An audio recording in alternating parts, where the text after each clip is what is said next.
¿Cómo están todos? Es un placer comenzar este ciclo de podcast, Zelit Podcast, en su sector de entrevistas. Unas entrevistas vinculadas a la incidencia social y en este caso a la gestión pública, específicamente al área cultural. Nos parece muy importante iniciar con ello y además que vamos a sacar este material a través de todas nuestras plataformas. Nos estarán escuchando a través de Spotify, además lo vamos a transmitir a través de Facebook y por sobre todo por YouTube para que quede la constancia en nuestras plataformas oficiales como Zelit. Bienvenidos a Zelit Podcast. Hoy estamos con un invitado muy especial. Estamos con Marcelo Bazán Z, una persona que nos va a comentar un poco sobre su experiencia vinculada al área de la gestión pública y obviamente al área de la cultura desde diferentes ámbitos, desde el activismo, la cultura vista como patrimonio cultural también, y vamos a hablar de muchos aspectos y proyectos en el cual él ha podido estar inmerso. ¿Cómo estás, Marcelo? ¿Qué tal, estimado Eduardo? Buenas noches. Un saludo estar en este segmento de las podcasts de la Relit. Un saludo a todos los miembros de la Relit, a toda la gente que nos escucha y nos ve en todas las plataformas. Un abrazo a la Relit porque muchos años hemos estado haciendo actividades conjuntas, muchos amigos, amigas que tengo ahí dentro de esta red tan importante que es para el país, de jóvenes líderes por la democracia y sobre todo que mantienen este espíritu juvenil y sobre todo académico.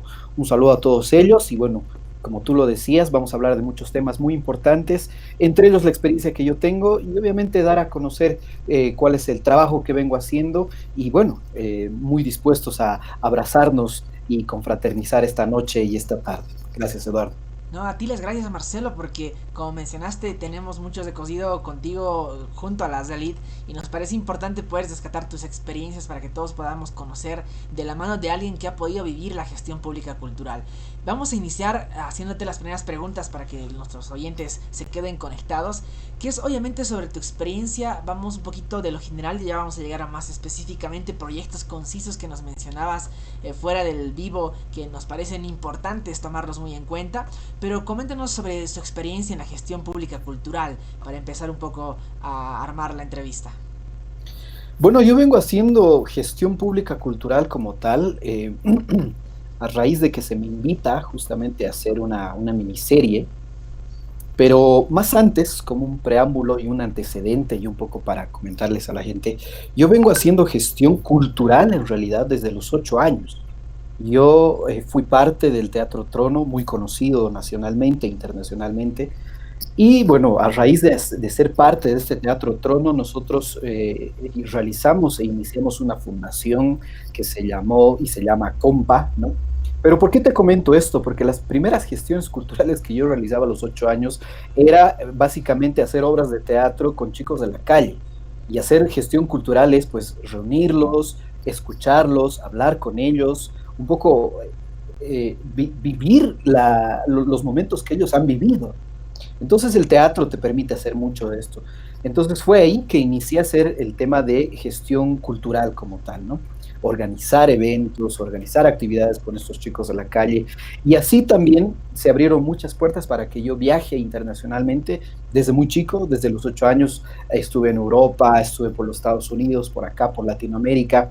Muy chico justamente haciendo este tipo de actividades, gestiones culturales en eventos y festivales culturales muy grandes. En ese entonces, como al yo ser niño, pues y tenía mucho significado el hecho de que niños hagan teatro, ¿no? Y muestren la realidad de su país.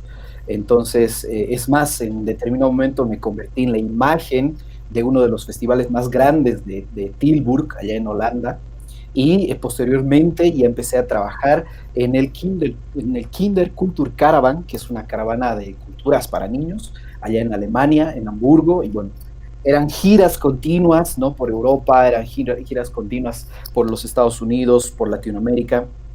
Entonces, creo que ahí empieza la semilla esta de hacer gestión cultural, ¿no? Más allá de hacer proyectos como pueda conocerlo la gente académicamente, obviamente, que es respetable, pero la gestión cultural pues nace justamente desde las calles, ¿no? Desde cómo tú te organizas para hacer una pequeña feria, hacer una pequeña galería, hacer una pequeña obra, un performance, ¿no? Desde ahí empieza la Claro. gestión cultural. Entonces, fue así que yo inicié Y bueno, a raíz del teatro, a raíz de la música, yo soy músico, baterista, soy actor, mucho tiempo estuve en las calles haciendo teatro, en los escenarios también, pero me gusta mucho la calle. Y después, bueno, ballet y todo lo que inmiscuye el arte en general. No me metí al tema de diseño, ni dibujo, ni pintura, porque quizás es otra rama del arte también muy importante, pero sí la parte escénica, ¿no? Entonces, a raíz de eso es que surge justamente la invitación, ¿no? De hacer una miniserie, de crear una miniserie, ya un poco adelantando más las cosas, eh, porque hubieron conflictos más allá, conflictos sociales, sino hubieron conflictos geográficos aquí en la ciudad de La Paz, ¿no?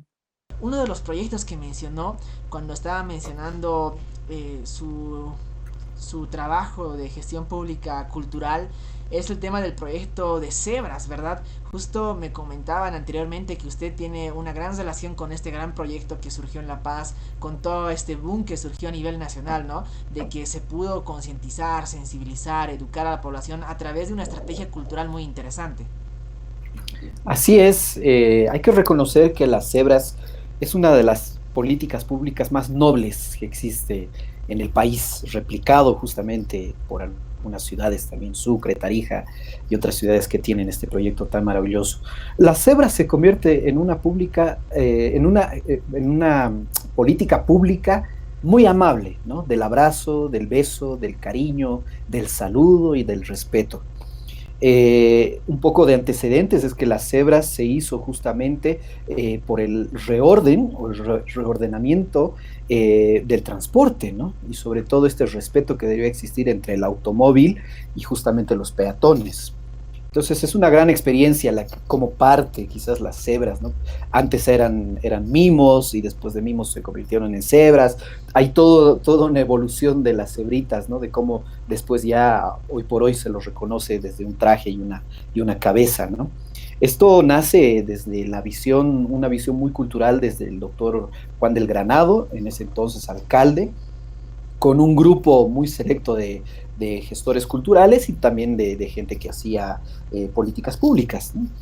Bueno, es que las cebras y este proyecto van haciendo con muchos personajes, con muchos quizás directores y relaciones que han tenido y va evolucionando. ¿Dónde es que yo entro a las cebras y se me invita? Es justamente el año 2011 que lamentablemente La Paz sufre un mega deslizamiento, ¿no? En una de nuestras periféricas, ¿no? Entonces estamos hablando de toneladas de tierra, muchas familias que pierden sus hogares, ¿no? Muchos quizás, entre ellos amigos y familiares que hemos tenido. Entonces es ahí que se me invita, yo siendo actor en ese entonces también, haciendo algunos cortometrajes y haciendo algunas películas, en ese entonces se me invita y me dicen de formar una pequeña serie, una pequeña telenovela que justamente se identifique con la gente, pero más allá de ser una telenovela romántica, enseña a la gente, ¿no?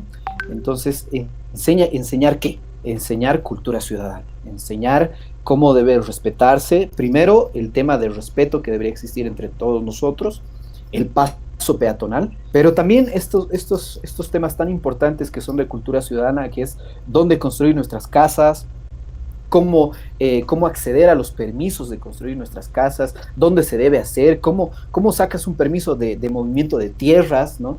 Dentro de tu alcaldía, dentro de tu subalcaldía, y temas técnicos, ¿no? Que quizás en una novela es un poco complicado explicarla, pero bueno, se hizo el intento y se logró. Entonces es ahí que se nos invita a muchos actores, entre ellos se me invita a mí, para ser el personaje principal. El personaje principal, que lo hemos llamado Z, ¿no? Z por muchas razones, ¿no? Z porque es el final, o es el final de un nuevo comienzo, ¿no? Que va a existir dentro de la ciudad. También Z, bueno, por Cibra, ¿no? En inglés. Y también, bueno, por Z, porque, bueno, las calles de La Paz, todas están, pues, en Z, ¿no? Y es una historia también y una vivencia mía que yo he tenido desde mi vida, ¿no? ¿Por qué lo llamamos Z? Es muy largo de contar, pero muy cortito se los hago. Bueno, yo estuve un par de veces cerca de la muerte Wow, Primero muy chico, a los 3 años, y después, recientemente, hace unos 7 años, tengo un trasplante de riñón, ¿no? wow. Y justamente cuando yo filmaba la minita, tuve esta complicación de salud. Entonces es ahí que un poco se va inmiscuyendo entre la miniserie y mi vida, cuál es la relación en realidad. Entonces, bueno, se me invita a ser parte principal de esta miniserie, que fue la miniserie Z, que fue después evolucionando ya en diferentes programas como El Sartenazo y cosas así, ¿no? Todos de concientización y todos justamente en crear esta cultura ciudadana. Se me invita justamente a trabajar con las cebras inicialmente, trabajar escénicamente, ¿no? Hablar de teatro, cómo desenvolvernos, cuerpos, máscaras. Y después se me invita a reestructurar un poco lo que fue Cebra por un día, ¿no? Que, bueno, el proyecto Cebra por un día, que es parte de las cebras, significaba hacer parte a la gente, ¿no? De esta experiencia que tienen las cebras día a día, ¿no? Una cebra se pone el traje, se pone la cabeza, 4 horas al día aproximadamente, pero bueno, son como 16 horas dentro del traje, porque bueno, es todo, es un constante trabajo que Claro. tienes con los choferes, con los peatones, con los niños. Es ahí que mi experiencia con las cebras va creciendo, entonces vamos mejorando el proyecto de la mejor manera escénica, ¿no? No, Pero lo más alucinante de todo esto fue que la miniserie se casaba muchas veces con las cebras que estaban en la calle, ¿no? Es más, tuve una experiencia tan linda en algún momento. Yo soy cebra de la televisión, de la miniserie. Entonces hicimos un ejercicio justamente de salir a las calles, ¿no? Yo vestido de cebra y otros colaboradores que estuvimos haciendo el proyecto Cebra por un día. Y me toca, es prohibido esto, ojo, nunca una cebra debe sacarse la cabeza, ¿no? Porque rompes la magia. Entonces, yo me sofoqué por el tema de salud que yo tenía en ese entonces, el tema renal. Entonces, tuve que sacarme la cabeza simplemente para respirar un momento. Y no me percaté que un niño estaba ahí viéndome, ¿no? Como, bueno, las cebras son muy vistosas. sí, sí. Entonces, el niño vio y saltó de alegría al decir, aquí está Z, ¿no? No solamente está en la televisión, sino acá está el Z, ¿no? Entonces saltaba y saltaba de alegría el niño por haber encontrado al personaje de la televisión que estaba obviamente en las calles. Y un sinfín de experiencias que seguramente una cebrita te las podrá contar, pero esa fue mi experiencia. Al ingresar justamente ya a la gestión pública, bueno, entonces ya parto a hacer una carrera de gestión pública, ¿no? Después ya me meto más a temas un poco más técnicos, en temas de comunicación, ¿no? En temas de redes sociales, este contacto que debería existir entre jóvenes y una gestión pública. Después trabajé también asesorando en el Consejo Municipal a una concejala, justamente en el acercamiento a la gente que debería existir. Y posteriormente, finalicé casi trabajando en el Centro de Jóvenes de Empleo, que es justamente que trabajamos con Arrelit con algunos proyectos, justamente de esta temática del desempleo y el empleo. Y después pasé a ser viceministro de Cultura. Quizás tuve una evolución de una gestión pública sana, ¿no? Y desde, como tú decías, desde las calles, desde una gestión cultural, pero desde una gestión pública sana, desde donde uno tiene que comenzar, ¿no? En mi caso fue siendo una cebrita. No, qué bueno, la verdad que es una experiencia interesante como ir escalando, ¿no? De responsabilidades y tanto así, obviamente, experiencias grandes y gigantescas con responsabilidades. Y en todo el trabajo de años que vemos que se ha realizado, ¿qué problemáticas, qué retos se enfrenta un gestor cultural que se enfrenta no solamente desde el área de lo público, ¿no? En la gestión pública que puede tener diferentes variantes con aquel que también es un gestor cultural de las calles, ¿no? Como menciona, puede estar en diferentes ámbitos. ¿Y cuáles son esos retos más comunes que se enfrenta una persona que quiere inmiscuirse, que quiere hacer cultura para en este caso Bolivia en general, ¿no? Bueno, inicialmente son las condiciones, ¿no? Creo que para un gestor cultural o alguien que quiere hacer gestión cultural son las condiciones, ¿no? Creo que la gestión cultural se ha basado en ser espíritu, corazón y pasión, ¿no? Por lo que uno mismo quiere lograr, ¿no? Los resultados que quiere obtener. Algo que yo he visto desde la gestión pública hacia la gestión cultural es Primero, hoy por hoy, la nueva normalidad, que va a ser uno de los retos más grandes. ¿No? Estamos aún en pandemia, entonces se habla de una nueva normalidad, es entrevistas y las condiciones ya deberían ser más digitales. Es el caso de la educación también. Entonces, en un tema de gestión cultural y en un tema de gestión cultural pública, obviamente va a requerir años y quizás mucho tiempo empaparnos de estos temas, de una nueva normalidad.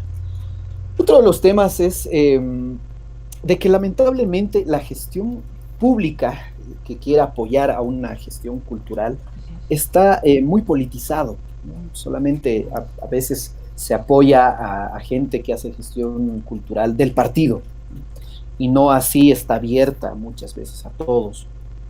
Eso es un poco lo que he podido ver y es la crítica que tengo, ¿no? Las problemáticas, bueno, las problemáticas es el apoyo y el financiamiento, que no existe muchas veces desde la gestión pública, ¿no?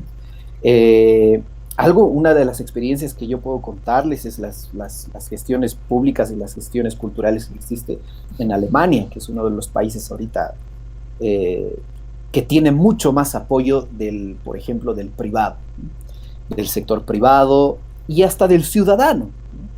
Porque más allá de que una empresa quiera financiar un festival, ¿no?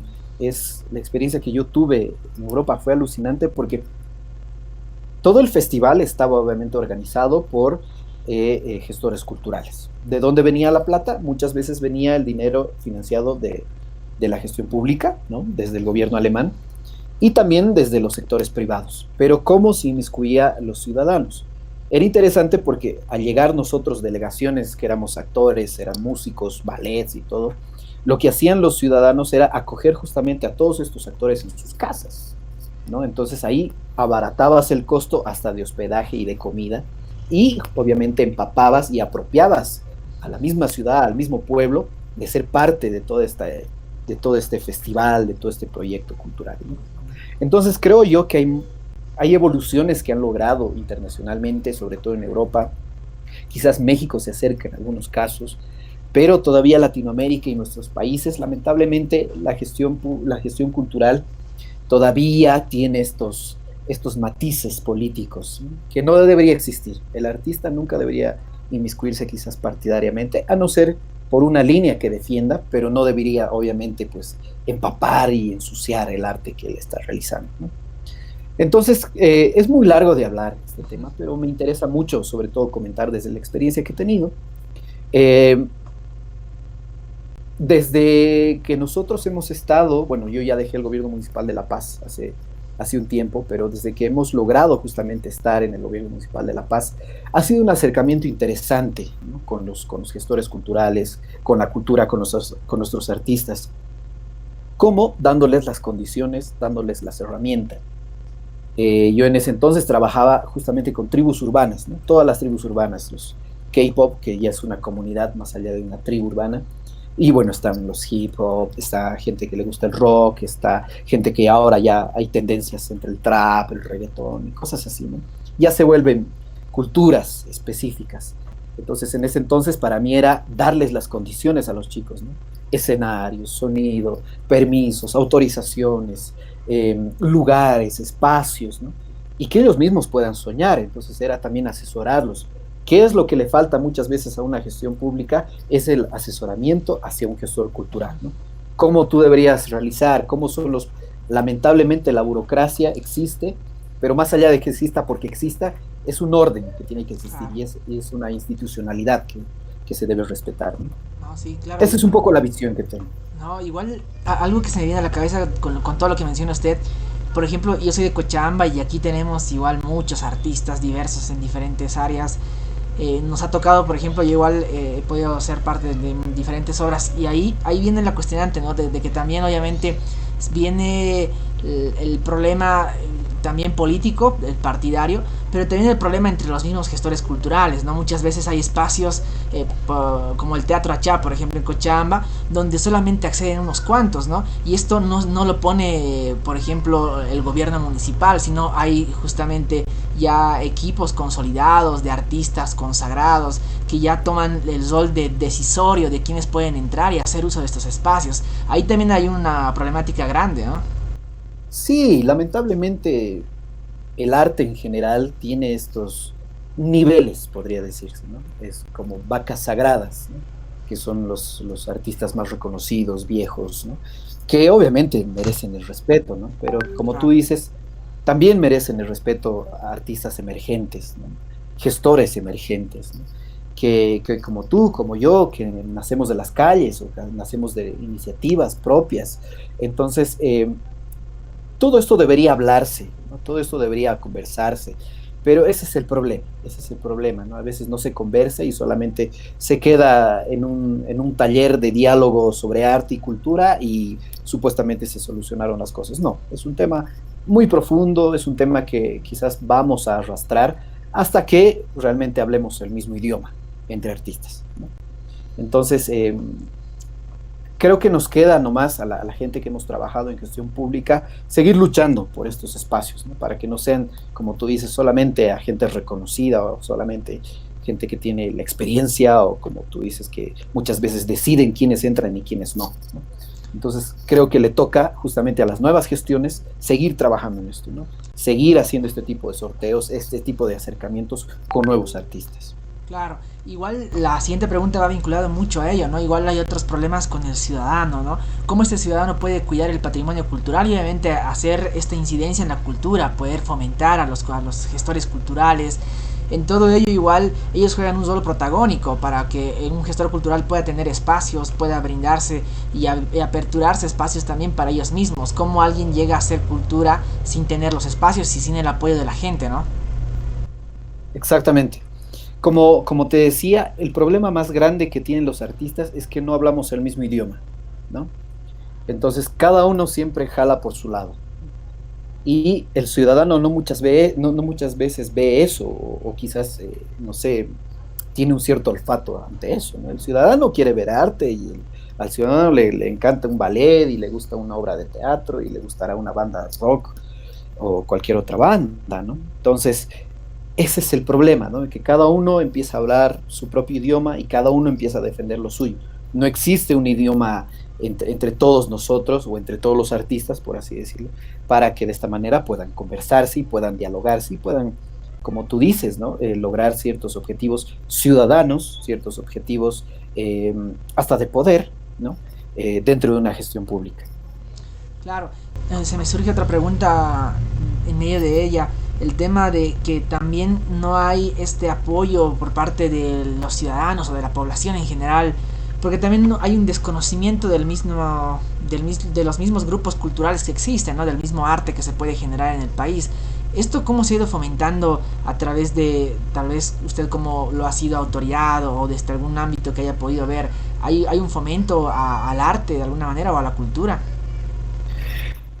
Bueno, desde la experiencia que tuve en la gestión municipal de La Paz, sí, ¿no? Más allá de buscar los espacios y las condiciones, existen premiaciones, ¿no? Selectivas por categorías eh, y por afinidades, ¿no? Y esto, bueno, debería pues replicarse en todos los municipios de Bolivia, ¿no? Es una gran experiencia la que tuvo, y ahí invito a toda la gente que tuvo el gobierno municipal de La Paz, ¿no? Justamente teniendo el FOCUART, teniendo festivales y teniendo concursos de arte, ¿no? Que no solamente se cerraban en un solo sector. Cuál es el problema a veces de estos festivales y concursos? Que muchas veces recaen, como hablábamos hace un principio, entre los mismos artistas que concursan, ¿no? Entonces, no son artistas emergentes, si son nuevos, pues ya tienen que pasar toda una travesía, ¿no? Entonces, a esos artistas nuevos también hay que agarrarlos, ¿no? De esta manera, fomentar lo que ellos están haciendo. Si no pueden entrar al concurso, pues entonces podemos darles los espacios, ¿no? Claro. Si no es un concurso, entonces es un espacio digital, es un espacio físico, es un espacio en ferias dominicales que tuvo el gobierno municipal, y son así, ¿no? Ese tipo de fomentos debería existir. Y más allá del fomento de hacer brillar o hacer conocer a un artista, también están este tipo de fomentos de educarlos, ¿no? Académicamente, ¿no? Conseguir becas. Yo, por ejemplo, el año 2019 se me envió justamente a la alcaldía, ¿no? De Madrid y Zaragoza, justamente a tener un intercambio de experiencias con experiencias juveniles, ¿no? Sobre todo en gestión cultural, pero también en gestión de empleo, en gestión de juventudes, como se realiza. Entonces, eh, acabé así en shock y anonadado, bueno, sí, ahogado, por tantos proyectos alucinantes que existían allá, ¿no? Y cómo tienen la conexión entre sus jóvenes y su institución, ¿no?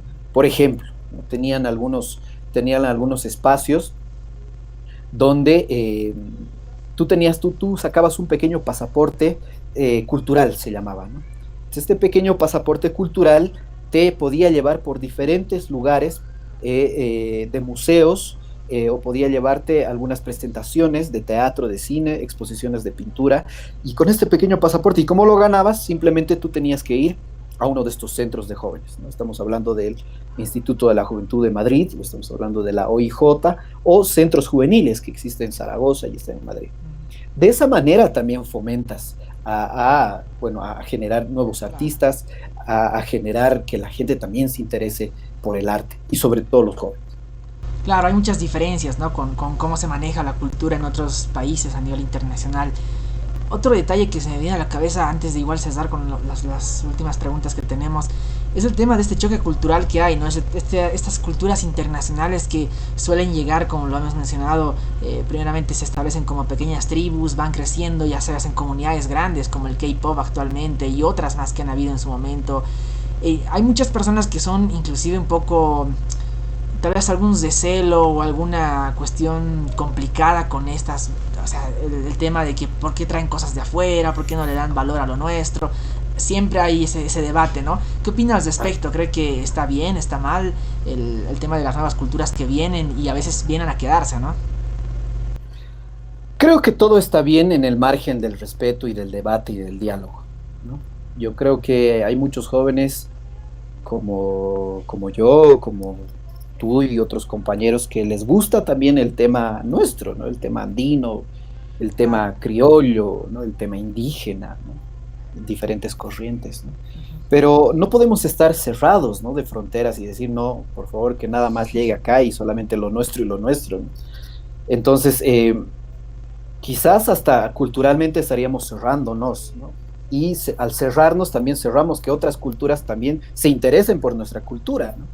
Entonces, creo que es de ida y vuelta, ¿no? El arte y la cultura es de ida y vuelta. Claro. Entonces, si nos cerramos, cerraríamos a que también ellos no se interesen por lo nuestro. No, sí. Entonces, existen ahí lindas fusiones, ¿no? Hay hip hop en Aymara, hay Ujú. pinturas clásicas y renacentistas y arte contemporáneo que quizás tienen muchos elementos y símbolos aymaras o indigenistas que pueden gustarnos a nosotros, muchos de ellos conocidos también. Entonces ya el arte y la cultura se va mezclando, ¿no? Entonces creo que todo va al margen del debate y justamente es ahí que entra la Relit para generar este tipo de debates, para que la gente se vaya interesando y sobre todo se vaya informando. Claro.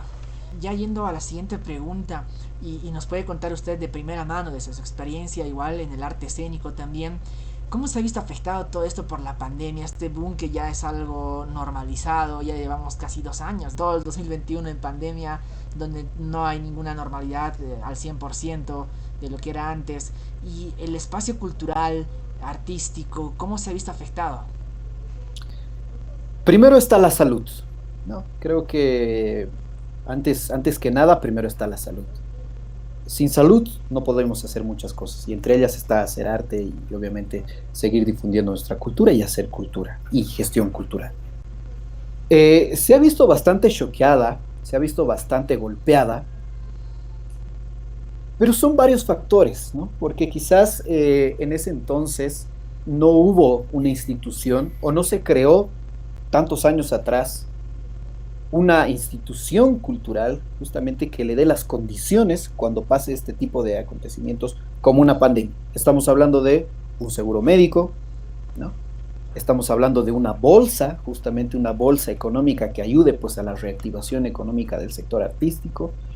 Entonces, No se ha visto esto en muchos años porque, bueno, quizás simplemente esa institución de cultura que existió, sobre todo en Bolivia en ese entonces, muchas veces ha sido muy politizado, muy partidario. Y eso no está bien. En una institución, si se habla de cultura, pues debería hablarse netamente de cultura y de arte y menos política. Eh, Creo que poco a poco se van dando las condiciones, ¿no? Aunque no al 100%, más allá de las vacunas y del de cuidarnos y el distanciamiento físico, eh, debemos afrontarnos y debemos adecuarnos a la nueva normalidad, ¿no? Y estamos hablando de eventos gigantes que los teníamos antes, quizás ya no sean tan posibles, pese a que se están realizando, pero debería verse nomás eh, el suficiente cuidado para que la gente no se siga contagiando, ¿no? Hay que utilizar las nuevas herramientas, ¿no? Estamos hablando de los TICs, que a través de los TICs seguir dando este tipo de charlas, seguir generando cursos de gestión cultural, seguir generando...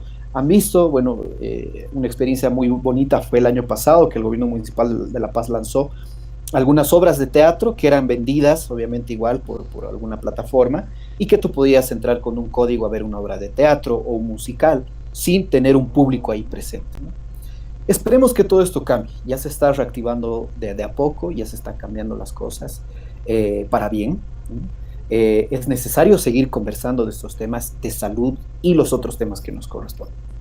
Eh, Hoy por hoy, creo que le toca a una institución cultural muy grande que pueda ser nacional o que pueda ser local, de que siga fomentando, ¿no? Más allá de hacer eventos, hay que seguir fomentando este tipo de activaciones culturales como concursos, motivando galerías y sobre todo con artistas emergentes, ¿no? Que hoy por hoy al joven y sobre todo al joven que se interesa por arte, más allá de que se le regale, no sé, premios físicos, a un joven le interesará pues que se le regale megas, ¿no? Que se le regale un acceso más a internet, más rápido, más fácil, ¿no?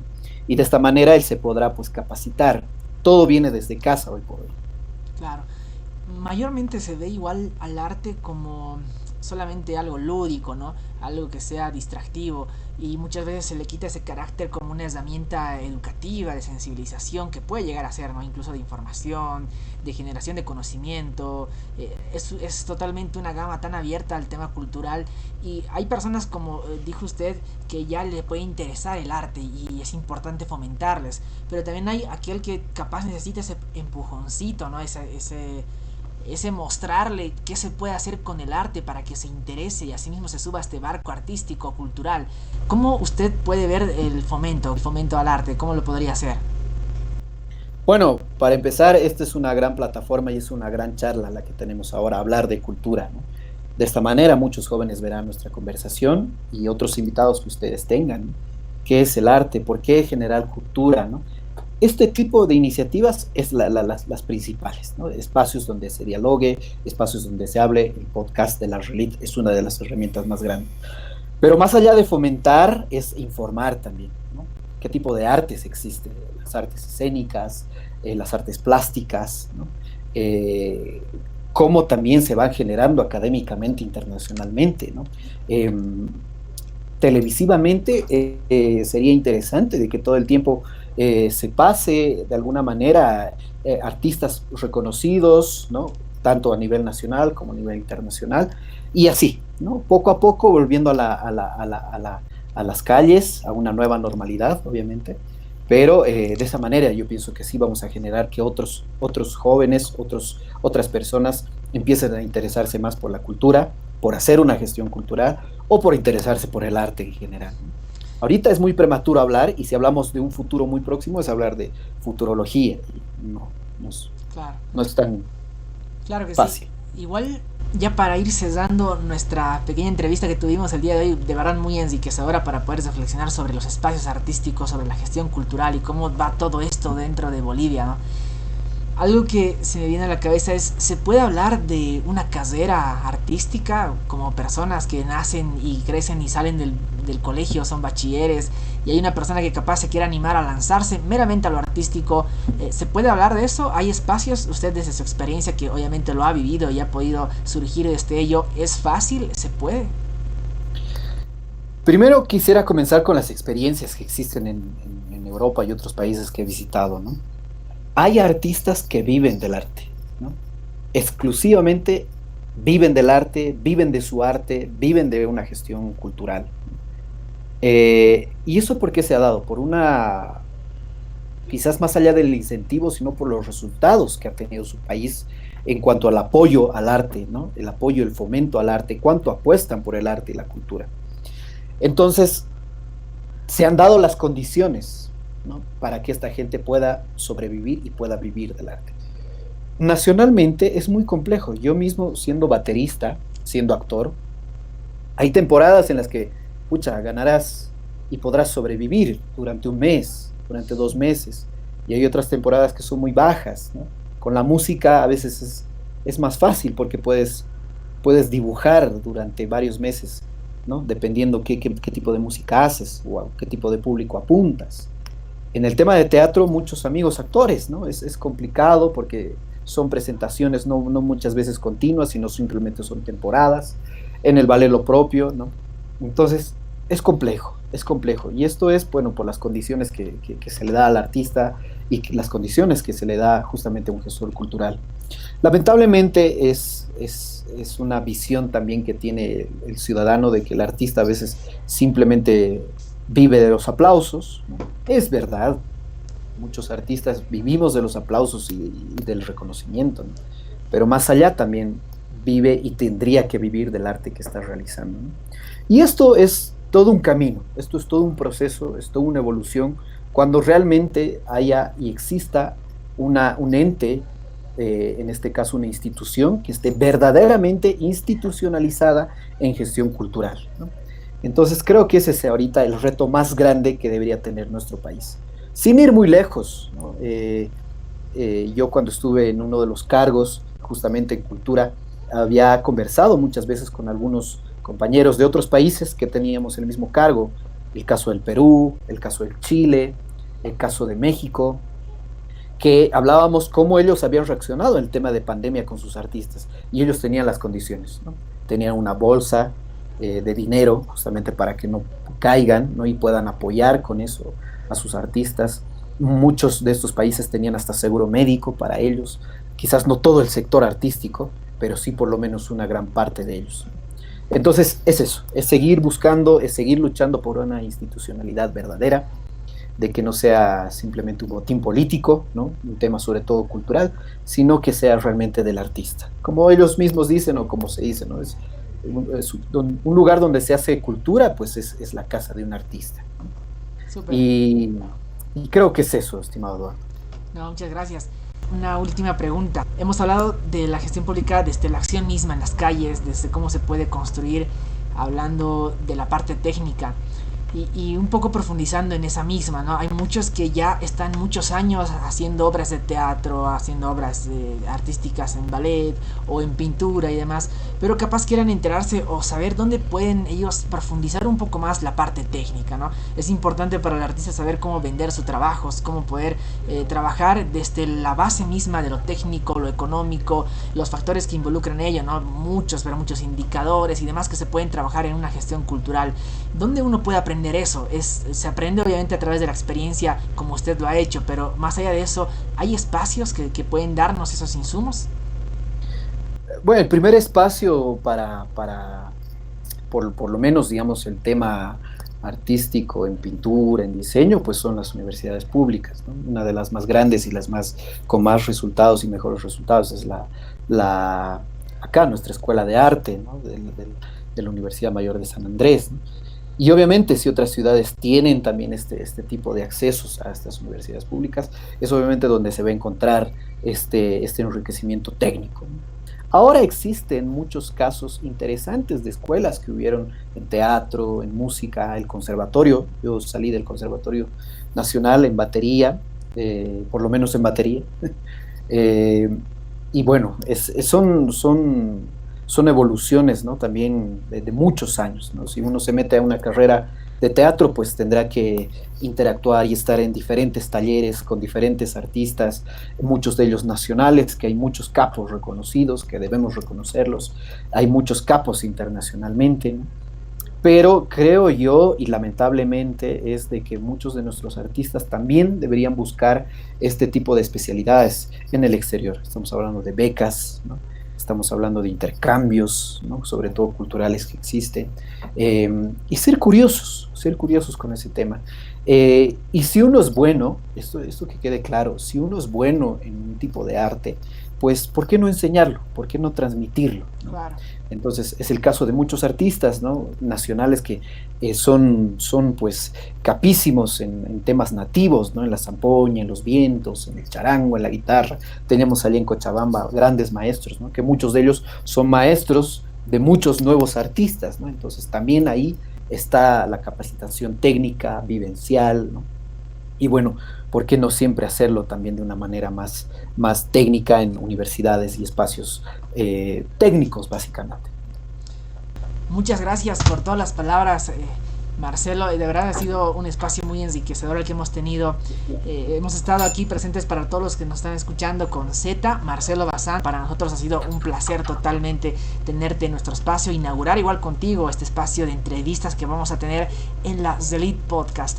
Ahora sí, algunas palabras finales, por favor. Bueno, no quisiera irme sin antes agradecer a la Relit Podcast en este espacio. En general, un abrazo a todos los de la Relit. Hemos estado muchos años conversando.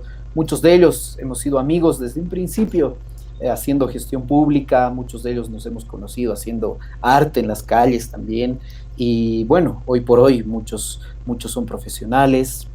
Muchos llevan todavía una carrera muy profesional, bastante exitosa. Así que un abrazo a toda la Relit, a todos ellos, a ti, querido Eduardo, que este nuevo comienzo, y si ha comenzado conmigo, pues que tenga una challa más interesante, ¿no? Y que Claro que vaya, sí. que vaya con muchas grandes sorpresas y grandes conocedores y grandes invitados también. Bueno, simplemente de que un mensaje, más allá de un mensaje quizás, de que debemos estar siempre informados. A veces nuestra mente y nuestro corazón suele equivocarse con algunas decisiones, entonces creo yo que lo mejor es estar siempre informados, para que así podamos tener ciudades con mejores condiciones para nuestras familias, para nuestros hijos, para nosotros mismos y sobre todo para un país, ¿no? Un abrazo a todos, que sea un mes de septiembre bastante exitoso para todos nosotros, y que bueno, pues en esta época de pandemia todavía predomine la salud para todos nosotros.